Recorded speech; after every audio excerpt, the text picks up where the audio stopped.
بسم الله الرحمن الرحيم.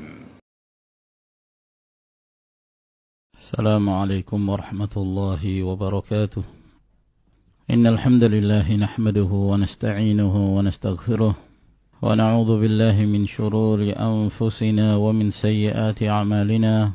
من يهده الله فلا مضل له ومن يضلل فلا هادي له.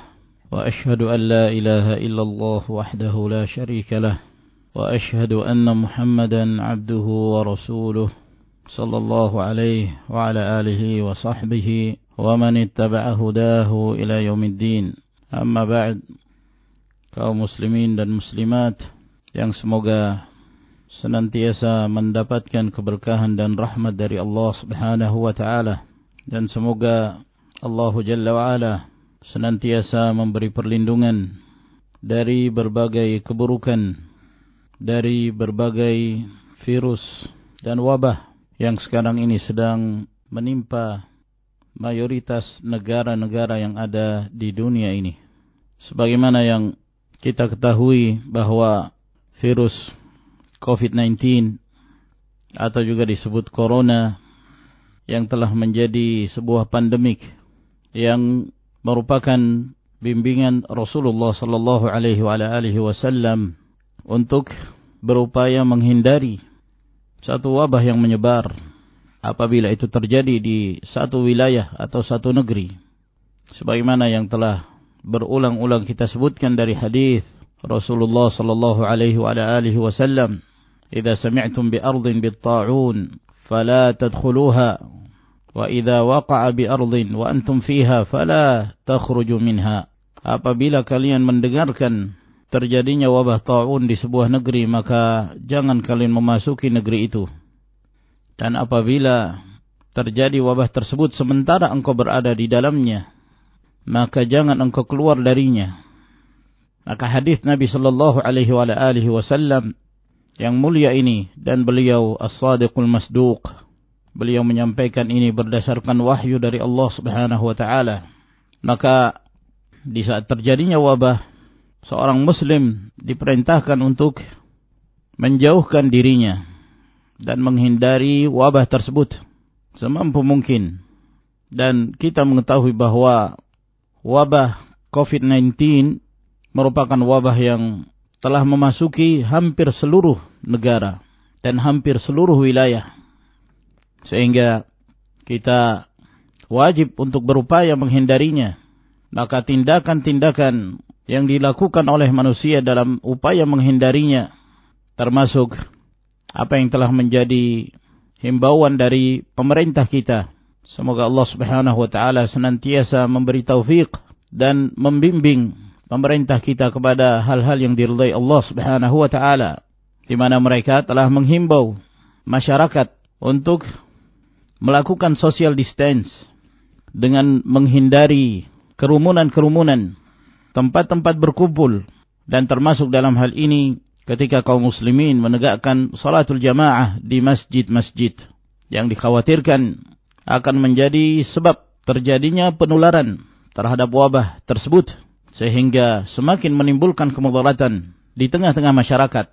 Maka untuk itu pemerintah kita, waffaqahumullahu azza wa jal, telah menganjurkan dan menghimbau agar kemudian kita meninggalkan salatul jamaah, demikian pula salatul Jum'ah, untuk beberapa waktu selama menyebarnya virus ini, dan agar kemudian kita mengerjakan salat-salat wajib di rumah kita masing-masing. Dan ini sejalan dengan apa yang telah menjadi bimbingan para ulama, demikian pula sejalan dengan al-maqasidus syar'iyyah, tujuan-tujuan ditetapkannya syariat ini, yaitu untuk menjaga jiwa-jiwa manusia agar mereka tidak terjatuh ke dalam kebinasaan.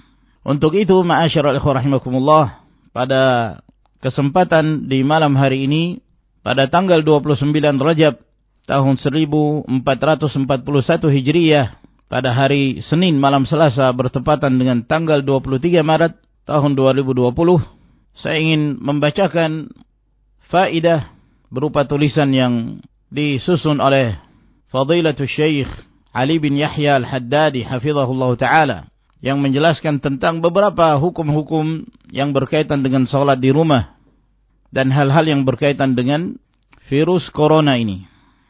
Kata beliau, alhamdulillahi wassalatu wassalamu ala rasulillah wa ala alihi wa sahbihi wa mawalahu amma ba'd. فهذه بعض التنبيهات التي يحسن التذكير بها في هذه النازلة. Maka ini beberapa peringatan yang baik untuk mengingatkan kaum muslimin dengannya. في هذه النازلة التي أغلقت فيها المساجد والجوامع مؤقتا للضرورة خوفا من انتشار كورونا عافانا الله وإياكم منه. Yang berkaitan dengan kejadian ini, musibah ini, yang dengannya masjid-masjid ditutup. Demikian pula masjid-masjid yang besar ditutup dalam waktu tertentu karena sifatnya darurat dan karena adanya kekhawatiran dari tersebarnya virus corona ini. Semoga Allah Subhanahu wa taala menyelamatkan kami dan kalian darinya. Yang pertama, masyru'iyyatu ittikhadhi makanin khasin lis-salati fil bait. Disyariatkannya membuat tempat khusus untuk salat di dalam rumah, yakni menyediakan satu ruangan khusus. Yang ruangan ini khusus dipergunakan dan dimanfaatkan untuk salat. Yushra'u ittikhadhu makanin fil baiti lis-salati fihi. Disyariatkan untuk menyiapkan sebuah ruangan di dalam rumah untuk dijadikan sebagai tempat salat. Kata Al-Hafidh Ibn Rajab Al-Hambali rahimahullah, kana min adati as-salaf ay yattakhidhu fi buyutihim amakin mu'addatan lis-salati fiha. Bahwa termasuk di antara kebiasaan para ulama us-salaf bahwa mereka menyiapkan di rumah-rumah mereka tempat-tempat khusus yang dipergunakan untuk mengerjakan salat di dalamnya. Dan kata beliau bahwa hukum menyiapkan tempat khusus di dalam rumah untuk salat tidak memiliki hukum-hukum seperti masjid dari masjid-masjid yang ada. Oleh karena itu tidak menjadi wakaf. Berbeda halnya dengan masjid-masjid umum, yang masjid tersebut statusnya wakaf karena Allah Subhanahu wa taala, dan tidak ada syariat untuk melaksanakan tahiyatul masjid. Karena itu hanya sebagai tempat yang dikhususkan untuk salat di dalam rumah, sehingga tidak terkena hukum-hukum masjid. Tidak disyariatkan tahiyatul masjid, tidak disyariatkan melakukan i'tikaf, dan tidak diharamkan bagi wanita haid, wanita yang dalam keadaan atau seorang dalam keadaan junub untuk duduk di tempat tersebut. Jadi tidak ada kaitannya dengan hukum-hukum yang berkaitan dengan masjid. Dan hikmah dianjurkannya untuk menyiapkan tempat khusus di dalam rumah untuk salat agar dimanfaatkan oleh penghuni rumah di mana mereka mengerjakan salat-salat sunnah. Keluarga mereka demikian pula mengerjakan salat yang wajib dan salat sunnah. Atau ketika dalam kondisi seseorang memiliki uzur yang menyebabkan dia tidak mengerjakan salat wajib di masjid. Seperti pada kondisi sekarang ini. Dan dianjurkan, yakni para ulama, sebagian para ulama menganjurkan agar tempat salat tersebut dibersihkan dan diberi wangi-wangian. Berdasarkan hadis Aisyah radhiyallahu taala anha yang diriwayatkan oleh Imam Ahmad, Abu Daud dan Ibnu Majah. Amara Rasulullah sallallahu alaihi wa alihi wasallam bi bina'il masajidi fid dur wa an tunadhafa wa tutayyaba. Bahwa Rasulullah sallallahu alaihi wasallam memerintahkan untuk membangun masjid-masjid di rumah-rumah. Sebagian para ulama menjelaskan bahwa yang dimaksud ad-dur di sini adalah di kampung-kampung, dan agar masjid tersebut dibersihkan dan diberi wangi-wangian. Ini permasalahan yang pertama. Namun apabila seorang tidak memiliki tempat yang khusus di dalam rumahnya, maka dia boleh sholat di mana saja dari rumah tersebut, kecuali tempat-tempat yang bernajis seperti toilet. Maka secara umum boleh seorang mengerjakan sholat di mana saja dari bagian rumahnya.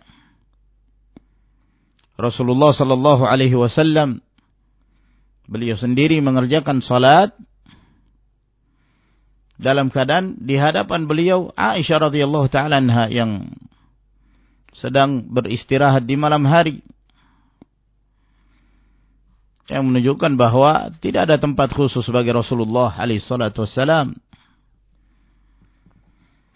Kemudian permasalahan yang kedua, azan dan iqamah di rumah. Kata beliau, al-adhan wal iqamatu fardu kifayatin. Fa idza udhina fil masjid kafal adhanu ahlal hayy. Azan dan iqamah itu hukumnya fardu kifayah.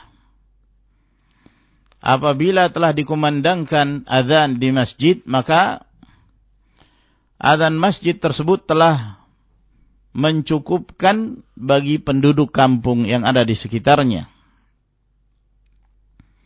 Sehingga mereka yang mengerjakan sholat di rumah, mereka tidak perlu lagi untuk mengumandangkan azan. فَمَنْ صَلَّ فِي بَيْتِهِ لِعُذْرٍ كَالْمَرَضِ وَنَحْوِهِ أَوْ فَاتَتْهُ الصَّلَاةُ فَيَكْفِيهِ أَنْ يُقِيمَ وَيُصَلِّ.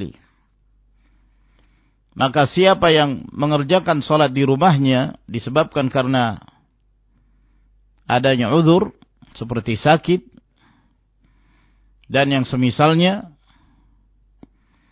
atau dia tertinggal dari mengerjakan salat berjamaah di masjid, fayakfihi ayyuqima wa yusalli, maka cukup baginya menegakkan iqamatus salah tanpa azan, lalu kemudian dia mengerjakan salat. Wa man shalla bighairi iqamatin fa salatuhu sahihatun lakinnal afdhala ayyuqim. Maka siapa yang mengerjakan salat tanpa iqamah di rumahnya, maka salatnya sah. Namun yang afdal dia mengumandangkan iqamatus salah. Berkata al-lajnatud daimah, tushra'u al-iqamatu qabla as-salati walau kana al-musalli munfarida. Disyariatkan mengumandangkan iqamah sebelum salat, walaupun orang yang salat tersebut sendirian. Lakin law sallaita biduni iqamatin fa inna salataka sahihatun wa la i'adata 'alaik. Akan tetapi apabila engkau mengerjakan salat tanpa iqamah, maka salat yang engkau kerjakan itu sah dan engkau tidak perlu mengulanginya. Adapun bagi wanita, maka wanita tidak ada azan dan tidak ada iqamah. Meskipun terjadi khilaf di kalangan para ulama tentang iqamah. Sebagian mengatakan kalau dia mengumandangkan iqamah, maka tidak terlarang pula. Adapun di sini beliau menyebutkan bahwa wanita tidak dianjurkan azan dan tidak dianjurkan iqamah. Berkata Ibnu Qudamah rahimahullah, la a'lamu fihi khilafan. Aku tidak mengetahui adanya perselisihan dalam hal ini. Wa min al-akhta' anna ba'd an-nas ya'taqidu annahu yajibu 'alayhi qabla an yuftira fi Ramadan an yu'adhdhina fi baitihi ma'a annahu min jiranil masjid. Dan termasuk dari kekeliruan kata beliau bahwa ada sebagian kaum muslimin mereka meyakini bahwa dia wajib mengumandangkan azan sebelum dia berbuka puasa di bulan Ramadan di rumahnya. Padahal dia termasuk tetangga masjid, masjid ada di dekatnya. Wa ba'dhum yu'adhdhinu fi baitihi 'inda al-matar aw al-waba' wa yaqulu fi adhanihi sallu fi buyutikum. Dan ada sebagian mereka tetap mengumandangkan azan di rumahnya ketika hujan atau ketika muncul wabah, lalu dia mengucapkan dalam azannya di rumah, sallu fi buyutikum. Wa hadha innama yushra'u lil mu'adhdhinina fil masajidi yu'adhdhinuna wa yaquluna dhalik. Dan ini hanyalah disyariatkan untuk orang-orang yang mengumandangkan azan di masjid. Mereka ketika mengumandangkan azan, ketika ada uzur, apakah disebabkan karena hujan atau wabah, merekalah yang di masjid yang mengatakan sallu fi buyutikum. Ini permasalahan yang kedua, bahwa cukup bagi orang yang mengerjakan salat di rumah untuk mengumandangkan iqamah. Permasalahan yang ketiga, mata yaqulul muadzin sallu fi buyutikum wa bimadza yujibuhu man sami'ah. Kapan muadzin mengucapkan sallu fi buyutikum, dan apa yang menjadi jawaban bagi orang yang mendengarkan ucapan muadzin tersebut? Maka di sini ada dua permasalahan. Permasalahan yang pertama, kapan muadzin ketika hendak mengucapkan sallu fi buyutikum, di bagian mana dari azan tersebut? Kata beliau, lil muadzin ayyaqula ala sallu fir rihal. Boleh muadzin mengucapkan ala sallu fir rihal. Itu disebutkan dalam satu riwayat dari hadis Abdullah bin Umar. Dan boleh juga dia mengatakan sallu fi rihalikum. Sallu fi rihalikum. Dan boleh pula dia mengatakan sallu fi buyutikum. Lafaz-lafaz ini boleh. Dan dalam satu riwayat yang lain yang sahih, boleh juga dia mengatakan man qa'ada fala haraj, wa man qa'ada fala haraj. Barang siapa yang duduk, maksudnya dia tidak berangkat ke masjid, maka tidak ada dosa baginya. Wa man qa'ada fala haraj. Jadi lafaz-lafaz ini yang diriwayatkan dari hadis-hadis yang sahih. Dia boleh memilih lafaz yang mana saja untuk dia ucapkan bersama dengan azan. Apakah dia mengatakan ala sallu fir rihal, atau sallu fi rihalikum, atau sallu fi buyutikum, atau wa man qa'ada fala haraj, tidak mengapa insyaallah. Berapa kali dia mengucapkannya? Dia boleh mengucapkannya satu kali, dan boleh pula dia mengucapkannya dua kali. Diperbolehkan. Dan disebutkan dalam riwayat Al-Imam Muslim dari hadis Abdullah bin Umar, pada akhir azannya dikumandangkan azan, ala sallu fi rihalikum, ala sallu fir rihal. Disebutkan dua kali. Dan menunjukkan bahwa boleh dua kali, boleh satu kali. Lalu penempatan ucapan sallu fi rihalikum itu di mana pada azan? Kata beliau, walahu ayyaqulaha ba'da faraghihi min al-adhani li hadits Ibnu Umar, bahwa diperbolehkan baginya mengucapkan kalimat tersebut setelah selesai azan, berdasarkan hadis Ibnu Umar. Setelah selesainya azan, jadi dia menyelesaikan seluruhnya, mulai dari Allahu Akbar, dan seterusnya sampai Allahu Akbar, la ilaha illallah, sallu fi buyutikum.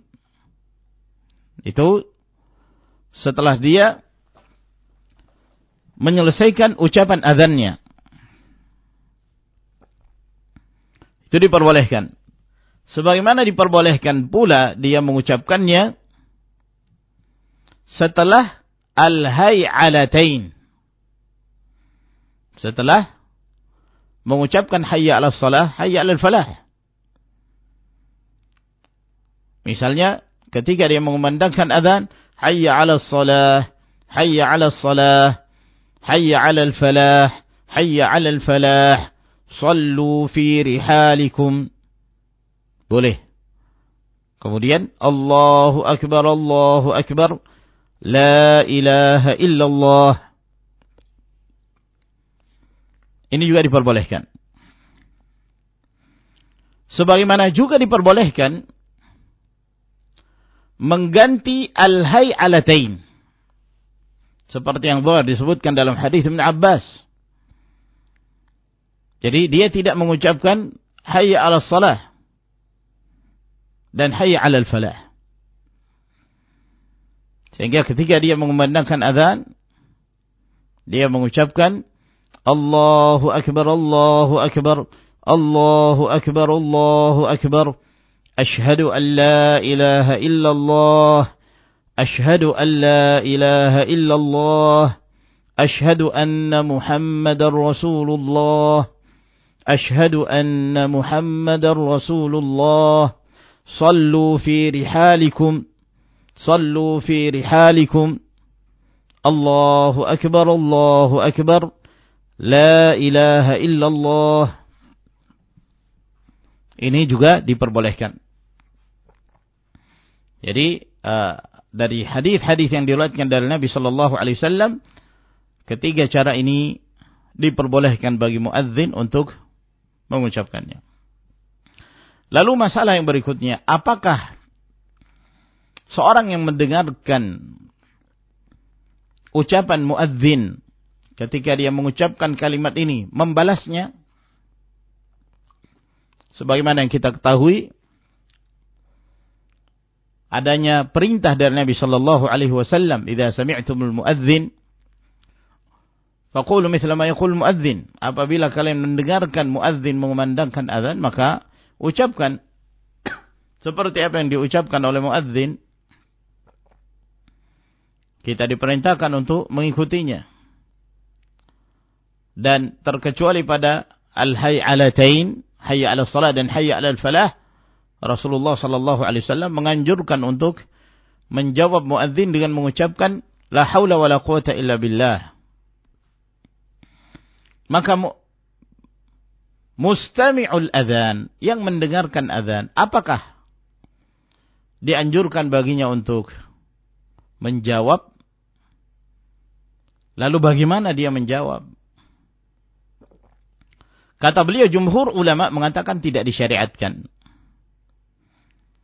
Sebab kalimat sallu fi rihalikum itu adalah kalimat tambahan terhadap azan. Tujuannya adalah untuk mengingatkan kaum muslimin sebagai bentuk keringanan yang diberikan kepada mereka untuk sholat di rumah. Sebagian para ulama mengatakan boleh menjawabnya. Karena itu adalah ganti dari hayya 'alas shalah dan hayya 'alal falah, maka dia menjawab la haula wala quwata illa billah. Wallahu taala a'lamu bissawab. Permasalahan yang keempat, aina tasuffun nisa idza amma ar-rajul bi ahli baitihi? Apabila seorang lelaki menjadi imam di dalam rumahnya, di manakah letak shaf wanita? Maka wanita shafnya tetap di belakang. Jadi kalau wanita hanya seorang, ya dia sendirian berdiri di belakang. Jadi tidak satu shaf dengan kaum lelaki, meskipun anak kecil. Meskipun wanita tersebut mahramnya, istrinya, atau anak perempuannya, atau saudara perempuannya, atau ibunya, maka tetap shaf wanita itu letaknya di belakang. Bukan di samping kaum lelaki. Hal itu berdasarkan hadis yang diriwayatkan oleh Imam Al-Bukhari dari Anas bin Malik radhiyallahu an. Kata Anas bin Malik, "Shallaitu ana wa yatim fi baitina khalfan Nabi sallallahu alaihi wasallam wa ummi Ummu Sulaim khalfana." Aku salat di belakang Nabi sallallahu alaihi wasallam di rumah kami. Aku berdiri bersama seorang anak yatim di belakang Rasulullah. Sementara ibuku yaitu Ummu Sulaim di belakang kami. Jadi berdirinya seorang wanita itu selalu di belakang. Ya, walaupun termasuk dari mahramnya. Permasalahan yang berikutnya tentang seorang muslim mengerjakan sholat Jumat di rumahnya ketika masjid ditutup. Apakah kemudian dia mengerjakan di rumahnya sholat zuhur? Berarti dia mengerjakan 4 rakaat. Atau dia mengerjakan sholat Jumat 2 rakaat. Sebagaimana dia melakukannya di masjid. Kata beliau di sini, La yusallil muslimul jum'ah fi baitihi bal yusalli zuhran biniyati zuhri. Bahwa seorang muslim tidak mengerjakan sholat Jumat di rumahnya. Namun dia mengerjakan sholat zuhur dengan niat sholat zuhur. Maka dia mengerjakan sholat zuhur 4 rakaat. Wala yusalliha raka'atain. Dan jangan dia mengerjakannya 2 rakaat. Wala yusallil jum'ah bi ahli baiti. Dan jangan pula dia mengerjakan sholat Jumat bersama dengan keluarganya. Dan ini merupakan fatwa dari Hay'atu Kibaril Ulama. Dalam fatwanya mengatakan, Man khasya iyyatadarrar aw yadhurra ghairahu fayurakhasu lahu fi adami syuhudil jum'ati wal jama'ah. Barang siapa yang khawatir dia akan mendapatkan kemudaratan atau memudaratkan yang lain, maka diberi keringanan baginya untuk tidak menghadiri Jumat dan jamaah. Berdasarkan sabda Nabi SAW, La dharara wa la dirar. Tidak diperbolehkan mendatangkan sesuatu yang menimbulkan kemudaratan untuk dirinya atau untuk orang lain. Sebagai bentuk pembalasan atau tidak. Wa fi kulli ma dzukira idza lam yashhadil jum'ah fa innahu yusalliha dhuhran 4 rakaat. Dan dari setiap apa yang disebutkan, apabila dia tidak menghadiri sholat Jumat, maka dia mengerjakan sholat zuhur 4 rakaat. Dia mengerjakan sholat zuhur 4 rakaat. Kemudian permasalahan yang keenam, at-tahdhiru min at-tahayul ala fatwa hay'ati kibaril ulama. Maka peringatan dari memanfaatkan fatwa atau berpaling dari fatwa para ulama besar dengan menggunakan cara yang lain untuk tetap menegakkan salat Jumat. Ba'dun nasi akhadha yajma'u jiranahu wa ahla hayyihi fi musallayatin muaqqatah yusalluna fiha jama'atan badalan 'anil masajid. Ada sebagian kaum muslimin, mereka mengumpulkan tetangganya, mengumpulkan penduduk kampungnya, lalu mereka dikumpulkan di tempat-tempat salat yang dijadikan tempat salat sementara waktu. Di sana mereka mengerjakan salat jamaah sebagai pengganti masjid. Wa haula'i asaw waliyal amr. Mereka ini telah bermaksiat, menyelisihi penguasa. Wa khalafu fatwa ahli ilm. Dan mereka telah menyelisihi fatwa para ulama. Fa innal qasda min ighlaqil masajid fi hadhihi al-ayyam huwa man'ud tajammu'. Sebab tujuan ditutupnya masjid-masjid pada hari-hari ini adalah melarang terjadinya perkumpulan. Jadi seorang harus melihat apa yang menjadi sebab pemerintah memerintahkan untuk menutup masjid-masjid, untuk mencegah terjadinya kerumunan, berkumpulnya beberapa manusia yang menjadi sebab tersebarnya wabah dan berpindahnya dari sebagian orang kepada orang yang lainnya.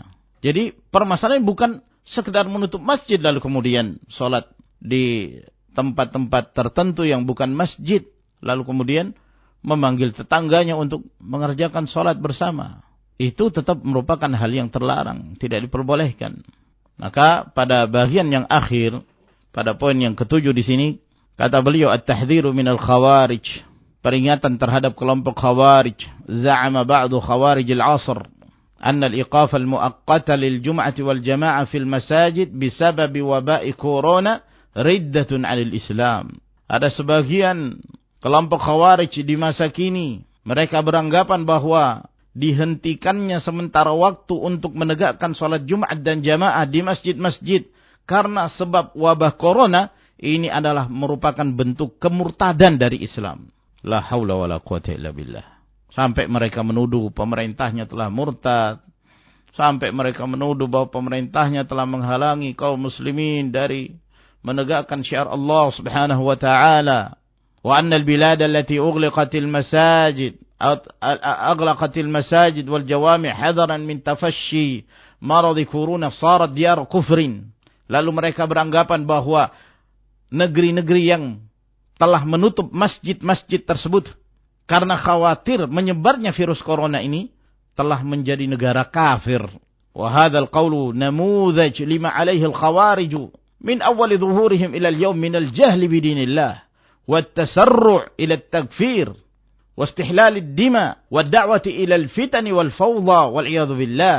Maka ucapan ini merupakan salah satu contoh dari apa yang dimiliki oleh kelompok Khawarij semenjak munculnya mereka sampai hari ini, yang merupakan permisalan tentang kebodohan, kejahilan mereka tentang agama Allah Subhanahu wa taala dan sikap tergesa-gesanya mereka dalam mengkafirkan, menghalalkan darah dan mengajak manusia untuk menimbulkan fitnah dan kekacauan wal'iyadzu billah.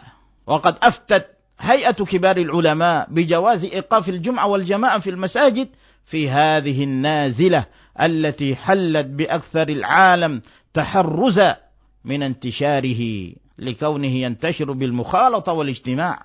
Dan telah berfatwa lembaga para ulama besar tentang diperbolehkannya untuk tidak melakukan salat Jumat dan jamaah di masjid-masjid disebabkan karena musibah yang menimpa ini, yang telah menimpa mayoritas negara yang ada di alam ini sebagai bentuk penjagaan dari semakin menyebarnya virus ini. Sebab virus ini itu akan melakukan penyebaran melalui pergaulan, sentuhan, berkumpulnya masyarakat. Wastadallat ala fatwaha ka'adatiha bi kitabillah wa sunnati rasulih sallallahu alaihi wasallam wa qawaidis syariatil islamiyah.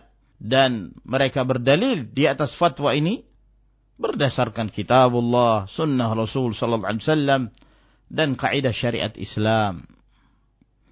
Maka hendaknya berhati-hati dari perbuatan kelompok Khawarij yang begitu mudahnya menuduh pemerintah dengan tuduhan menghalangi kaum muslimin dari melakukan ibadah.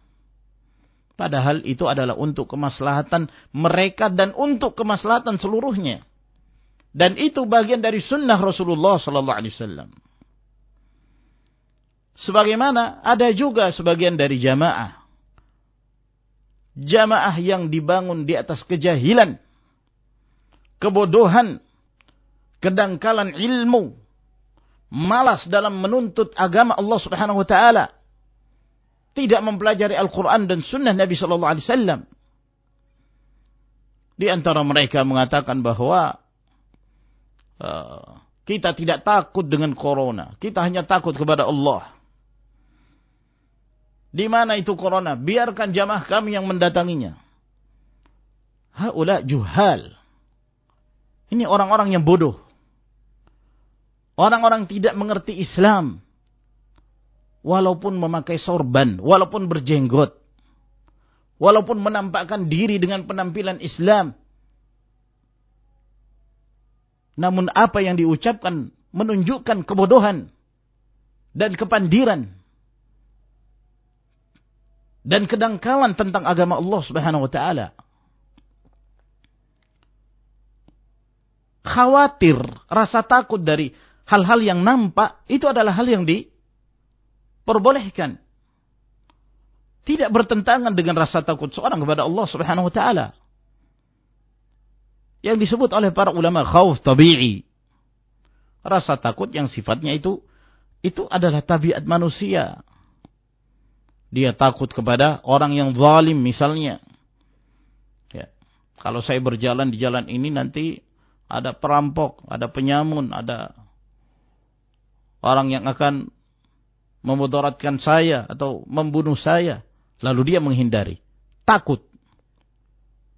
Takut yang wajar. Atau dikhawatirkan ada hewan buas, sehingga dia tidak melewati jalan tersebut karena adanya binatang buas yang lepas di daerah itu. Dikhawatirkan akan memudaratkannya. Takut dia. Itu adalah takut yang diperbolehkan. Allah Azza wa Jalla menyebutkan di dalam Al-Quran Karim, ketika Allah Azza wa Jalla memerintahkan Nabiullah Musa dan Harun alaihissalam untuk menasihati Fir'aun dan mengajaknya untuk kembali kepada jalan Allah Subhanahu wa taala. Allah Azza wa Jalla menyebutkan, "Inna nakhafu ay yafruta 'alaina aw ay yatgha." Sesungguhnya kami takut jangan sampai Fir'aun nanti akan melakukan tindakan semena-mena terhadap kami, akan membunuh kami, atau dia semakin melampaui batas.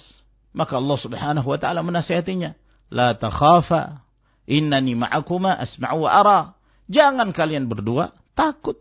Takut tabi'i, tabiat manusia, itu diperbolehkan. Kemudian yang kedua, bahwa bimbingan Rasulullah sallallahu alaihi wasallam di saat munculnya wabah itu berusaha menghindar, bukan menerjang, bukan mendatangi dengan alasan hanya takut kepada Allah. Orang yang paling takut kepada Allah Subhanahu wa taala itu siapa? Rasulullah sallallahu alaihi wasallam. Namun beliau mengatakan apa? Apabila kalian mendengarkan ada satu wabah taun terjadi di sebuah negeri, jangan engkau memasukinya. Lah kok ini memerintahkan jamaah untuk memasukinya? La haula wala quwata illa billah. Kejahilan, kebodohan terhadap ilmu syar'i menyebabkan seorang melakukan tindakan-tindakan yang tidak sepantasnya. Hati-hati dari orang-orang yang seperti ini, yang tidak menyebabkan umat ini melainkan akan semakin jauh dari bimbingan Allah Subhanahu wa taala dan Rasulnya, disebabkan karena kejahilan yang disebutkan oleh Nabi sallallahu alaihi wasallam tentang orang-orang yang semisal ini. Dhallu wa adhallu fa'aftau bighairi ilmin fadhallu wa adhallu. Mereka berfatwa dengan tanpa ilmu, maka mereka sesat dan mereka pun menyesatkan yang lain. Wallahul musta'an. Maka ini ma'asyiral ikhwah rahimakumullah yang kita pelajari pada pertemuan kita di malam hari ini. Semoga Allah Jalla wa'ala memberi manfaat dan tambahan ilmu dan iman kepada kita. Semoga Allah Subhanahu wa taala menyelamatkan kaum muslimin dari wabah virus yang menyebar di seluruh negeri ini.